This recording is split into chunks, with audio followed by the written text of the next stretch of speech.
গত রোববার রাতে ইরান ইসরায়েল নতুন করে পাল্টাপাল্টি হামলা শুরু হওয়ার পর সোমবার ইসরায়েলি প্রধানমন্ত্রী বেনিয়ামিন নেতানিয়াহুর সঙ্গে ফোনালাপে এবং পরে এক্সিওসকে দেওয়া এক সাক্ষাৎকারে ট্রাম্প ইরানে আবারও হামলা চালালে ইসরায়েলি প্রধানমন্ত্রী নেতানিয়াহুকে সম্পূর্ণ একা লড়াই করতে হতে পারে বলে হুঁশিয়ারি দিয়েছেন।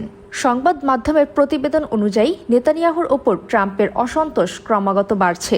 নিজের সামাজিক যোগাযোগ মাধ্যম ট্রুথ সোশ্যালে দেওয়া এক পোস্টে ট্রাম্প উভয় পক্ষকে অবিলম্বে গোলাগুলি বন্ধের নির্দেশ দেন। তিনি বলেন, শান্তি প্রতিষ্ঠার লক্ষ্যে চূড়ান্ত আলোচনা এগিয়ে যাবে। লেবাননের রাজধানীর বৈরুতে ইসরায়েলের প্রাণঘাতী বিমান হামলার জেরে রোববার এ নতুন উত্তেজনার সূত্রপাত হয়। লেবাননে চলমান হামলার প্রেক্ষাপটে উত্তর ইসরায়েল লক্ষ্য করে এক ঝাঁক ক্ষেপণাস্ত্র ছোড়ে ইরান। ইসরায়েলও পাল্টা হামলা চালায় ইরানে।